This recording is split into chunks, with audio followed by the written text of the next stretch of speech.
You are looking at Julian's pronunciation guide, where we look at how to pronounce better some of the most mispronounced words in the world, like this other curious word. But how do you say what you're looking for today?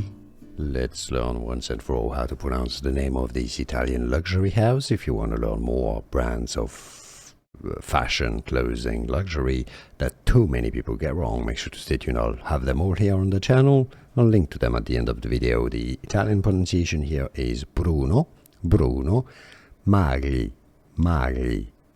Essentially, the GL in Italian is pretty much pronounced like an L. It's a little bit different. The Italians will tell you that it's a little bit different.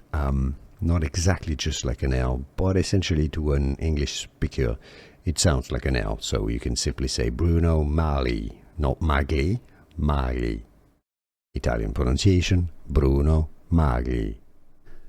Here are more videos on how to pronounce more confusing words and names too many mispronounced. Like this video if you found it useful. I appreciate your support. I'll see you soon and thanks for watching.